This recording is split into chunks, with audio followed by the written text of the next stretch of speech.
Salam, hər vaxtınız xeyir olsun. Mən Günel Abbasova, Azərbaycan dili və ədəbiyyat müəllimiyəm. Bundan əvvəlki videomda fonetikanın mövzusunu izah etmişdim. İndi isə keçək leksika bölməsinə. Ümid edirəm fonetika mövzusunun izahı sizin üçün faydalı olmuşdur. Leksika bölməsi də eyni ilə fonetika kimi sizin üçün faydalı olar deyə ümid edirəm. Biraz xəttimdən də dolayı üzr istəyirəm, çünki xəttim bərbad gündədir. Tez-tez yazdığım üçün qarışır. Keçək leksika bölməsinə. Deməli, mən sadə, asan, yəni uşaqlara, şagirdlərə necə izah verirəmsə, eyni ilə burada da o şəkildə izah verəcəm ki, yəni beyniniz çox qarışmasın. Məlum məsələdir ki, söz dilin əsas vahidi. Biz fonetikada nə öyrənmişdik? Səsləri, hərfləri. İndi isə artıq ailə böyüyür. Artıq biz keçid edirik leksikaya. Leksikada isə biz sözləri öyrənirik. Sözlər də dilin lüğət tərkibindən bəhs edir. Ümumiyyətcə belə deyək də, yəni bölməyə biz leksika bölməsi deyəcəyik ki, leksika bölməsində biz sözləri öyrənəcəyik. Fonetikada səslər və hərflər isə, fonetikada isə olacaq söz, leksikada isə olacaq deməli nələr? Sözlər. Deməli, keçək indi nəyə? Sözün biri var leksik mənası, bir də var qrammatik mənası.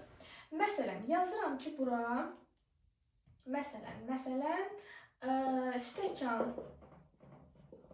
Stəkan sözünün həm leksik mənası var, həm də qrammatik mənası var. Gəlin görək nədir? Stəkan sözünün leksik mənası, hətta bura bir stəkana çəkək, gör, mənim rəsm bacarığım maksimum. Stəkan sözünün leksik bacarığı odur ki, məsəl üçün, çay və su üçün, içmək üçün istifadə etdiyimiz bir mətbəx əşyası. Onun qrammatik mənası isə stəkanın hansı nitq hissəsinə aid olması deməkdir. Məsələn, stəkan sözünün qrammatik mənası nə olacaq? Sualı nədir? Nə? Nə sualına cavab verdiyi üçün deməli isimdir. Deməli, leksik məna sözün, belə deyək də, ilkin başa düşülən əsas mənasıdır. Onun əsas mənası olacaq onun leksik mənası. Yəni, birbaşa ifadə etdiyi məna, hansı mənanı bizə verirsə, sözün mənası nədirsə, o olur leksik məna. Sözün qrammatik mənası isə onun hansı nitq hissəsinə aid olmasıdır, onun hansı sualına cavab verməsi, hansı suala cavab verməsidir. Yəni, belə də biz bunu qruplaşdıracağıq sözün leksik və qrammatik mənasına. Bəs yaxşı, bütün sözlərin leksik mənası varmı? Bütün sözlərin leksik mənası yoxdur. Amma bütün sözlərin qrammatik mənası var. Məsələn, baxaq. Deyirəm ki, və, düzdürmü? Və bağlayıcıdır da. Bağlayıcıdır və köməkçilik hissəsidir. Yəni, buradan belə bir nəticə çıxır ki, deməli, köməkçi nitq hissələrinin leksik mənası olmur, ancaq qrammatik mənası olur. Və biz də dediyimiz kimi, bütün sözlərin leksik mənası yox, bütün sözlərin qrammatik mənası olacaq. Yəni, əsas nitq hissələrin həm leksik, həm qrammatik mənası var. Köməkçi nitq hissələrinin isə yalnız qrammatik mənası var, leksik mənası yoxdur. Bu, belə. Ondan sonra keçək nəyə? Deməli, bəs yaxşı, biz sözün leksik mənalarını açmaq üçün biz nələrdən istifadə etməliyik? Sözün mənasının, əlamətini, keyfiyyətini, belə deyək də, yəni onun xüsusiyyətlərini izah etməklə biz sözün leksik mənası aça bilərik. Verilən sözə yaxın mənalı, əks mənalı sözlər seçməklə biz onun leksik mənasını aça bilərik. Yəni, sözün hissələrinin tərkibini açmaq üçün biz bunlardan eyniyə bilərik, istifadə edə bilərik. Bu, belə. İndi isə keçək nəyə? Deməli, sözün həqiqi və məcazi mənası. Gəlin görək, həqiqi məna nədir? Məcazi məna nədir? Həqiqi məna sözün ilkin, dominant, başa düşülən mənası. İlkin məna həqiqi mənadır. Məcazi məna isə sonradan qazanan törəmə mənalara deyilir. Məsələn, biri var deyirəm ki, daş, divar. Daş divar, gördüyünüz kimi, toxuna bilirsən də, görürsən, ilkin başa düşülən mənadır. Bir də var deyirəm ki, daş ürək. Daş ürəyi isə sonradan qazandığı törəmə mənadır. Yəni, sözün həqiqi və məcazi mənası da olacaq bu. Yəni, məcazi məna o zaman baş verir ki, məcaziləşmə o zaman baş verir ki, hansısa əlamət və hərəkət köçürdülür və yaxud da ki, ona bənzədilir, nəyəsə bənzədilir. Yəni ki, daş divar, daş ürək. Ürəyi daşa bənzətdi o mənayla. Məsələn, gəlin bir-iki nümunə də yazaq bununla bağlı? Məsələn, yazıram ki, yüngül. Yüngül sözü həm həqiqi mənada işlənir, həqiqi məna, həm də məcazi mənada işlənir. Gəlin görək necə. Yüngül sözünü həqiqi mənada işlətsəm, mən çəki mənasında deyərəm ki, yəni yüngül adam. Mənim kimi. Çəki mənasında. Məcazi mənada isə olacaq yüngül adam, yəni özünü apara bilməyən, belə deyək də, yəni özünü normal şəkildə apara bilməyən, hal və hərəkəti uyğunsuz olan insanlara da biz deyəcəyik nə? Yüngül adam. Bu məcazi mənadadır, amma çəki mənasında həqiqi mənadadır. Bu da belə getdi. Sonra keçək nəyə? Deməli, təkmənalı və çoxmənalı sözlər. Bəzən uşaqlar bu çoxmənalı məsələsində qarışdırır, yəni çoxmənalı məsələlərini qarışdırır. Amma əslində çox rahat və çox asan bir qaydadır. Adından da göründüyü kimi təkmənalı sözlər nədir? Mənası tək olan sözlər. Yəni ikinci əlavə bir mənası yoxdur. Məsələn, biz buna deyə bilərik nəyi? 8 sözünü deyə bilərik. Biz buna gəmi sözünü deyə bilərik. Yəni 8-dir, nə bilim, gəmidir və yaxud da ki, olsun telefondur. Yəni bunların ikinci bir mənası yoxdur, tək mənası var. Amma çoxmənalı sözlər isə tamamilə bunun əksidir. Yəni ki, mənası birdən artıq, törəmə mənaları olan sözlərə biz deyəcəyik ki, çoxmənalı sözlər. Məsələn, gəlin indi biz buna nümunə göstərək və ən vacib məqamı da vurğulamaq istəyirəm ki, çoxmənalı sözlər yalnız və yalnız eyni tik hissəsinə aid olur. Bunu bir vərağa qeyd etməniz mütləqdir. Məsələn, yazıram ki, yaza bilərik ki, məsəl üçün, ayaq. Ayaq sözü çoxmənalı sözdür. Məsələn, bura deyək ki, nə bilim, X kəndidir, burada deyək ki, B kəndidir. Bu kəndin gedir ayağı B kəndinə çıxır. Deməli, kəndin ayağı. Oğlum, niyə bu düz oldu? Bu olacaq insanın ayağı. İkinci bir məna. Rəsmdən də ki, yəni, superlikdə. Bu olacaq stulun ayağı ya da stolun ayağı, nə bilim, qazın ayağı, ördəyin ayağı, fərq etməz də. Ayaq hamısında, yəni hər birində görürsünüz, aşağı hissə mənasını verdi mi? Yəni ayaq nədir? Bizim bədən üzvümüzün ən aşağı hissəsini deyirik də ayaq. Eynilə bu mənalarda da, yəni ona gəlir çıxır. Ona görə də biz deyirik ki, çoxmənalı söz də əsas mənadan uzaqlaşmır. Əsas mənaya bağlı olaraq da qalır. Görürsünüz, mənadan uzaqlaşmadı. Yəni ki, amonimlə çoxmənalının fərqi bundadır ki, amonimlər əsas mənadan uzaqlaşır. Tamamilə fərqli mənalara gedir çıxır. Deyiliş, yazılışı ilə, amma məna fərqlidir. Amma çoxmənalıda belə bir xüsusiyyət yoxdur. Çoxmənalıda əsas mənaya bağlı olaraq qalır. Mənasından uzaqlaşmayacaq. Dediyimiz kimi, çoxmənalı sözlərimizə yalnız və yalnız eyni tik hissəsinə aid olur. Və bizim bir qism sözlərimiz var ki, bunlardan məsəl üçün dildir, qoldur, beldir, sonra saçdır, sonra doludur, məsəl üçün yaldır, yaydır, bu kimi sözlər var ki, bunlar həm amonim, həm də çoxmənalı kimi işlənən sözlərdir. Ümumiyyətcə belə deyək də, yəni bədən üzvlərimizin çoxusu çoxmənalı söz kimi işlənə bilən sözlərdir. İndi isə keçək nəyə? Deməli, amonimlər. Amonimlər nədir? Bayaq da vurğuladığım kimi, amonimlər deyilişi, yazılışı eyni olan, amma mənaları tamamilə fərqli olan sözlərə deyilir. Məsələn, yazıram ki, şam.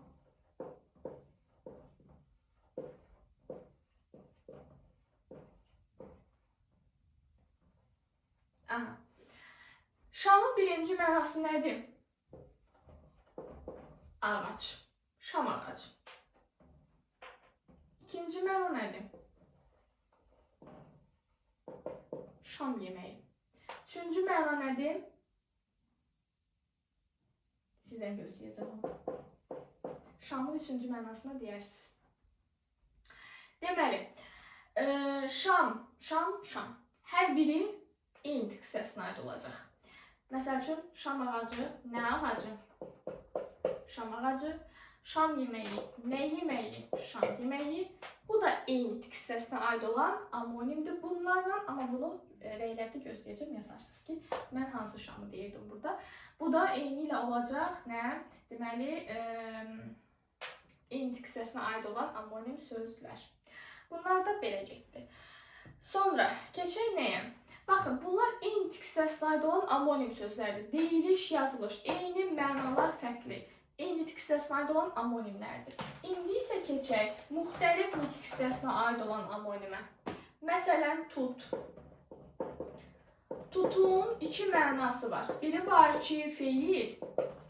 Məsələn üçün, tut ağacı, nə ağacı? Tut ağacı. Bir də var ki, tut. Yəni, tut. Birinci sinifdə öyrəndiyimiz məsələ. Deməli, bir də tut ağacı, ya da doğrusu tut meyvəsi mənasında olacaq isim. Biri var ki, feil mənasında, bir də var ki, isim mənasında və bunlar da müxtəlif nitik hissəsinə aid olan amonim sözlərdir. Biri feildir, biri isimdir. Tut olmasın olsun mürəkkəb.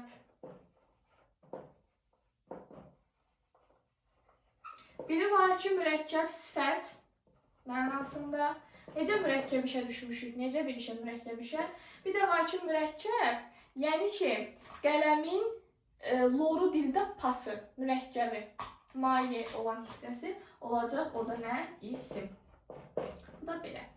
Deməli, müxtəlif hissəsinə aid ola bilər amonimlər, həm də eyni hissəsinə aid ola bilər. Sonra, bəzilərimizin bilmədiyi hissələrdən keçək. Paronimlər. Gəlin görək paronimlər nədir? Məsələn, yazıram xeyir. Sonra, məsələn, yazaq buradan qəlb. Nə bilim, zaman, saman. Baxın, bunlar paronimlərdir. Yəni, belə deyək də, bunun vahid bir tərifi belə olacaq ki, bir dənə hərfə görə mənası dəyişən sözlər paronimlərdir. Bir dənə hərfə görə məna dəyişdir. Buradakı xeyir, yəni iysiz olan, yox deməkdir, inkar ədatı. Xeyir, ilə olan isə, xeyir də, yəni xeyir iş, gözəl iş mənasındadır. Bir dənə hərfə görə, iyə görə məna dəyişdir. Zaman, saman, məlum məsələdir. Zaman, saat, vaxt mənasında. Saman isə bu rayonda, kənd yerlərində o inəyin filan qabağına tökürlər, baxın o olacaq saman. Bir dənə hərfə görə məna dəyişdi. Qəlb, qəlb. Bu olan qəlb, ürək, könül mənasında. Qəlb isə qəlb pullar, yəni keçmişdə olan bir pula deyilirdilər. Yəni çox belə tərəfdən anlayışım yoxdur. Qəlb pullar olacaq. Keçmiş dövrdə olan o qəlb pullar. Bu ilə P-dan yerinin dəyişməsi ilə mənası da dəyişdi. Yəni paronimlər də dediyimiz kimi bir dənə hərfə görə mənası dəyişən sözlərdir. Sonra bunlar oldu paronimlər. İndi mən qıraqdan bir qeyd yazacağım, siz də yazın. Deməli, buradan yazıram elə paronimlər sözünü. İkinci yazaq omoqraf. Üçüncüdə yazaq amaform. İndi ikinci yazaq amoqrafı. Amoqraf nədir? Amoqrafda vurğusuna görə mənası dəyişən sözlərdir. Məsəl üçün, əkin. Biri var deyirəm ki, bu şəkili bura əkin. Bir də var deyirəm ki, əkin yerləri su varıldı. Birində əkin, vurğu birə düşdü əmr mənasında. Digərində isə əkin. Yəni ki, feildən isim düzəldən şəkilçi kim oldu, leksik şəkilçi kim oldu, onda isə vurğu sona düşəcək. Deməli, bunlar da olacaq amoqraflar. Eyni ilə səpin olsun. Amoqraflar vurğusuna görə mənası dəyişən sözlərdir. Amma formlar isə başlanğıc formasına görə mənası fərqli olan sözlərdir. Məsəl üçün, biz buna birə deyə bilərik daha doğrusu. Məsəl üçün, deyirəm ki, onun xalı 0-dan 1-ə qalxdı. Bir də var deyirəm ki, evi 1-ə bastı. Birində 1-dir, say. Birində isə 1-ədir. Yəni, onda isə o kiçik zərər verici əşarat var. Əslində zərər vermir, sadəcə mən elə görürəm, onun zərər verici kimi bir şeydir onsuz da. Yəni, sözümüz birə deyil. Mən deyəcəyim əsas məqam nə idi? Paronimlər, amoqraflar, amaformlar. Bu üçü də qəti şəkildə amonim sayılmaz. Çünki bilirsiniz niyə? Paronimin özünə məxsus tərifi var. Amoqrafın özünə məxsus tərifi var. Amoformun özünə məxsus tərifi varsa, mən niyə bunu amonimin şöbəsinə yollayım ki? Yəni hərəsinin onsuz ayrı-ayrı mövqeyi var da. Deməli bunlar amonim sayılmayacaq. Bunu da bir qayda olaraq yadımızda saxlayaq. Sonra keçək nəyə? Mən bayaq dediyim kimi çox mənalı amonimin fərqində biz dedik ki, çox mənalı sözlər əsas mənaya bağlı olaraq qalır və eyni tik hissəsinə aid olur, amma amonimlər mənadan uzaqlaşır və həm eyni, həm də müxtəlif tik hissəsinə aid olacaq. İndi isə keçək sinonimlərə. Sinonimlər nəyə deyilir? Deməli, sinonimlər İbtidailərin tərifində deyirik ki, yaxın mənalı sözlərə sinonimlər deyilir. Amma abituriyentlər, siz belə deməyəcəksiniz ki, yox, yaxın mənalı sözlərə sinonimlər deyilir, yox. O ibtidainin tərifidir. Deyəcək ki, yazılışı, deyilişi müxtəlif olan, mənaları isə yaxın mənaya, eyni mənaya gəlib çıxan sözlərə biz sinonimlər deyəcəyik. Sinonimlərimiz iki yerə bölünür. Mütləq, bir də nisbi. Mütləq sinonimlər nədir? Nisbi sinonimlər nədir? Mütləq sinonimlər adından da göründüyü kimi mütləq, yəni əvəz eləsin. Cümlədə bir-birini əvəz edə bilən sinonimlərə biz mütləq sinonimlər deyirik. Mütləq sinonimin ikinci adı dubletlərdir. Dubletlər. Nisbi sinonimlər isə bir-birini əvəz etmir. Cümlə daxilində bir-birini əvəz etmir. Mütləq sinonimə məsəl üçün bir sinonim deyək. Deyək, gözəl, göyçək, bir də qəşəng. O necə gözəl qızdır, o necə göyçək qızdır, o necə qəşəng qızdır. Görürsünüz, əvəz eləyə bildik, deməli mütləqdir. Amma deyirəm ki,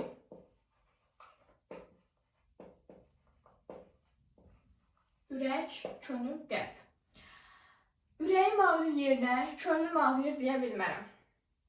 Yəni, bu olacaq nisbi sinonim, çünki mən bunu artıq əvəz eləyə bilmədim. Cümlədə bir-birini əvəz eləyə bilməyənlər nisbidir, əvəz edə bilənlər də olacaq mütləq sinonimlər. Hər sinonim də bir-birini əvəz edə biləcək kimi bir qaydamız da yoxdur. Yəni ki, onsuz da mən sizə demişəm ki, əgər variantlarda yalnız sonra ancaq, bütün kimi sözlər görürsünüzsə, oradan şübhələnin, çünki ora sizi çaşdırmaq istəyir.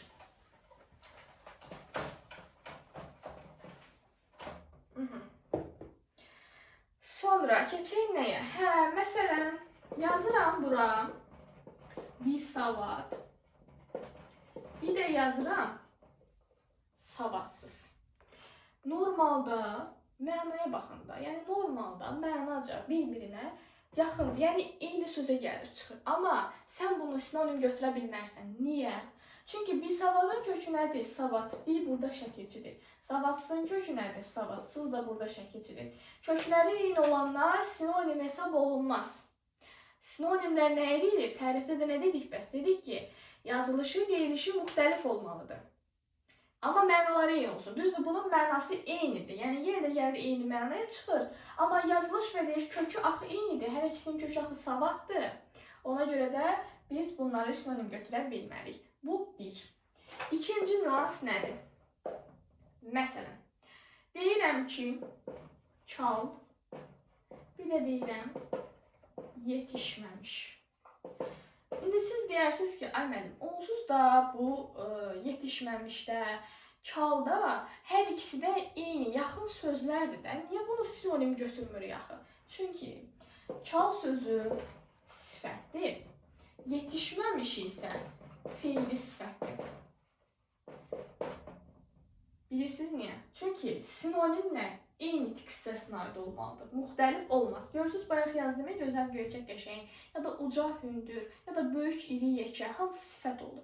Onsuz da bir şey deyim sizə, sinonimlərin çoxsu sifət olur da belə.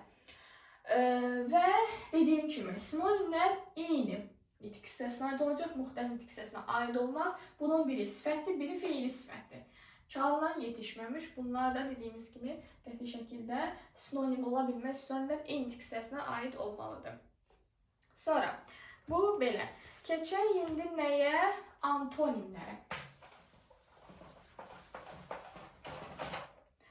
antonimlər nədir? Antonimlərdə deyəcəksiniz ki, əks mənalı sözlər antonimlərdir də. Yenə ibtidai sinif tərifi xeyr. Deyirik ki, yenə də yazılışı ilə deyilişi müxtəlif olan, amma mənaları bir-birinə əks olan sözlərə biz antonimlər deyəcəyik. Məsəl üçün, böyük, kiçik və yaxud da deyə bilərik ki, şirin, acı. Yəni bunlar da olacaq nə? Antonimlər. Gecə, gündüz, səhər, axşam bunlar. Antonimlərdə eyni ilə sinonimlərdəki kimi eyni tik hissəsinə aid olacaq, müxtəlif olmaz.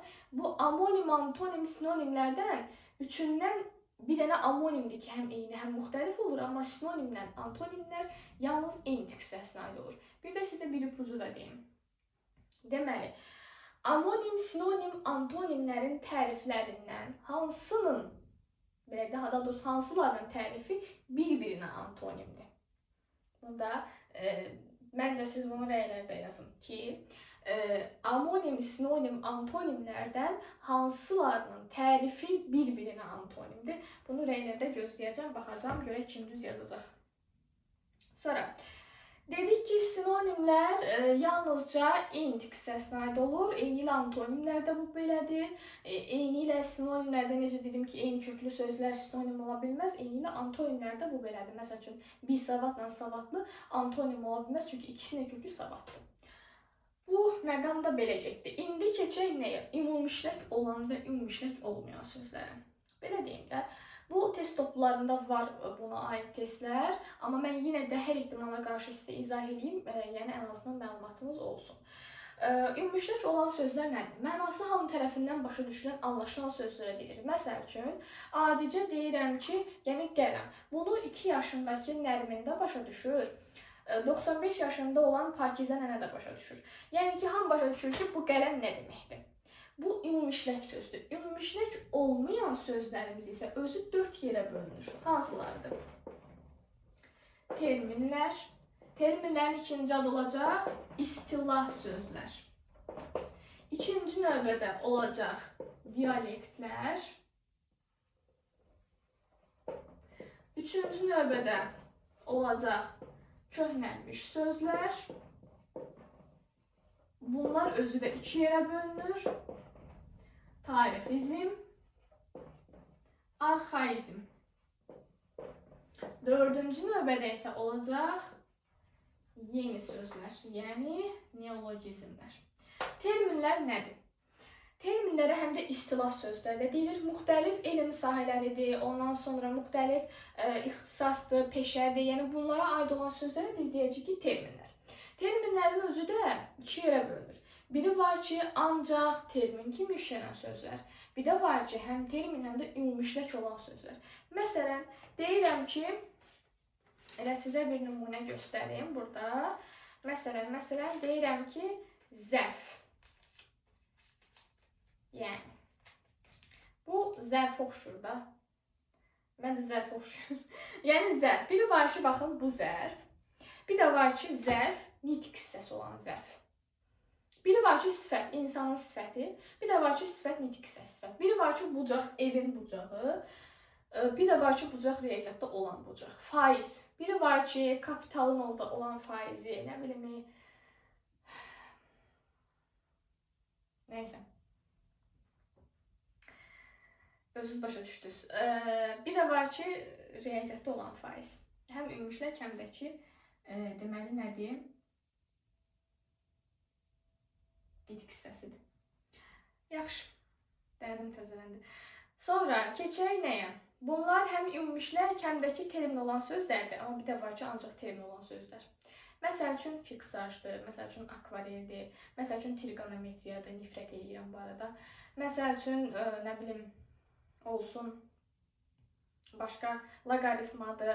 Yəni, bu kimi mübtədadır sonra. Yəni, bunlar artıq olacaq nələr? Ancaq və ancaq termin kimi işlənən sözlər. Sonra keçək dialektlərə. Dialektlər nədir? Baxın, yalnız müəyyən bölgə və əraziyə aid olan sözlər dialektlərdir. Dialekt sözlərdir. Biri var dialekt, bir də var şivə. Siz bunu belə başa düşünün. Məsəl üçün, bura bir hissə çəkirəm. Bu deyək ki, nə bilim, Ağstafa rayonudur. Bu Ağstafa rayonunun özünə məxsus kiçik kəndləri, qəsəbələri var. Bu kənd qəsəbələrin özünə məxsus hərəsinin bir danışığı var, şivəsi var. Yəni olacaq bunlar şivə. Sırf Ağstafa rayonunun özünün danışığı isə olacaq dialekt sözlər.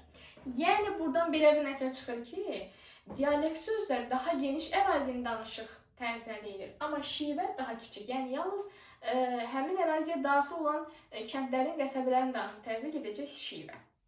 Yəni ki, şivə əraziyə daxil olan məhdud bölgənin danışıq tərzidir. Amma dialekt ümumiyyətlə, yəni daha geniş ərazinin danışıq tərzidir ki, dialektlərdən də Doqqazdır, sonra Zirdir, sonra Xırdır, ondan sonra var, nə bilim, Hancarıdır. Bunlar olacaq deməli dialekt sözlər. İndi isə keçək köhnəlmiş sözlərə. Tarixi izmlər, arxaizmlər olmaqla iki yerə bölünür. Tarixi izmlərimiz nədir? Tarixdə adı keçən rütbə adları olsun, nə bilim, pul vahidləri olsun, çəki vahidləri olsun, geyim adları olsun, xurcundur, kənddadır, yasavuldur, kəndxudadır, nə bilim, darğadır. Və bunlar olacaq deməli tarixi izmlər. Arxaizmlər nədirsə, arxaizmlərdə keçmişdə bu sözlər olub. Bu sözlər keçmişdə işlədib olubdur. Eyni ilə deyilişi ilə, yazılışı ilə heç bir fərqli olmadan, yəni necə varsa elə də gəlib bizim dilimizə çatıbdı o sözlər. Amma keçmişdə məna başqa olub, indi məna başqadır. Məsəl üçün arı. Arı keçmişdə nə deməkmiş? Arı keçmişdə təmiz deməkmiş. Amma indi arı həşərat növüdür. Keçmişdə məsəl üçün gümrah insana, gümraha daha doğrusu yolunu azmış deməkmiş. Yəni keçmişdə gümrah insan yolunu azmış deməkmiş, amma indi gümrah insan sağlam insan mənasındadır. Keçmişdə məsəl üçün yazı çöl mənasındaymış, amma indi yazı mətin, yazı, yazdığımız yazı. Keçmişdə məsəl üçün dəli igid imiş, indi isə dəli başına xarab olan adama deyirlər. Uçmaq keçmişdə cənnət imiş, amma indi uçmaq nədir? Yəni uçurtmaq mənasına, dağıtmaq mənasına gəlir, çıxır. Bunlar da gedir arxaizmlər. Son olaraq yeni sözlər, neologizmlər. Sizə bir şey deyim ki, bu yeni sözləri dilimizdə heç kim işlətmir. Yəni işlədənlər ola bilər nadirən, amma mən şəxsən işlətmirəm. Yəni bu neologizmlər dildə işlənmir. Sadəcə yəni məlumatınız olsun ki, məsəl üçün masadar sözü afisiyant deməkdir. Saça zor məsəl üçün baxın məndə olan da saç broşkası deməkdir. Sonra ipə zor məsəl üçün ip paltar asmaq üçün ip deməkdir. Yəni bunların hər biri yeni sözlərdir və biz bunların demək olarkən heç birini işlətmirik. Adicə məsəl üçün bu rozetka deyirik, amma elektrik yuvasıymış, elektrik yuvası deyilir, qoşqac deyilir. Bunlar da olacaq deməli yeni sözlər. Yəni neologizmlər. Bu hissədə belə getdim. Son olaraq keçək frazeoloji birləşmələr. Mən həmişə deyirdim ki, buraxılış imtahanında yəni düşən mövzudur bu frazeoloji birləşmələr düşür də. İndi isə frazeoloji birləşməni izah edək. Frazeoloji birləşmə nədir? Bütövlükdə bir leksik mənanı bildirən birləşmələrə biz frazeoloji birləşmələr deyəcəyik. Frazeoloji birləşmələr dildə hazır şəkildə olur, yəni tərkibcə dəyişməz olur. Frazeoloji birləşmələrin yanınıza saxlayın ki, ən əsas qaydaları deyəcəm. Frazeoloji birləşmələr belə deyək, söz birləşməsi şəklində olacaq, tərkibcə dəyişməcə sabit olacaq və frazeoloji birləşmənin amonimi də, antonimi də, sinonimi də elə frazeoloji birləşmə olmalıdır. Yəni, sən qulaq asmağın sinonimini götürə bilmərsən dinləmək ya da cin atına minməyin sinonimini sən deyə bilmərsən əsəbləşmək. Çünki əsəbləşmə həqiqi mənadadır. Cin atına minməsi məcazi mənadadır və söz birləşməsi formasındadır. Cin atına minməyin sinonimi olacaq tüstüsü təpəsindən çıxmaq, nə bilim, özündən çıxmaq, hirsi başına vurmaq, zəncir çeynəmək. Bunlar olacaq, bəli, cin atına minməyin sinonimləri. Yəni dediyim kimi, frazeoloji birləşmənin sinonimi də, antonimi də, amonimi də elə frazeoloji birləşmə olmalıdır. Məsəl üçün deyirik ki, məsəl üçün cana gəlmək. Cana gəlmək amonimliyi nə olar? Biri var ki, cana gəlmək, yəni yeyir, ətə qana gələr də cana gəlir, kökəlmək mənasındadır. Bir də var ki, cana gəlmək, yəni boğaza yığılmaq, təngə gəlmək mənasındadır. Görürsünüz, eyni ilə amonimi frazeoloji birləşmə oldu. Sonra, məsəl üçün dil otu yemək. Dilotu yemək frazeoloji birləşmədir.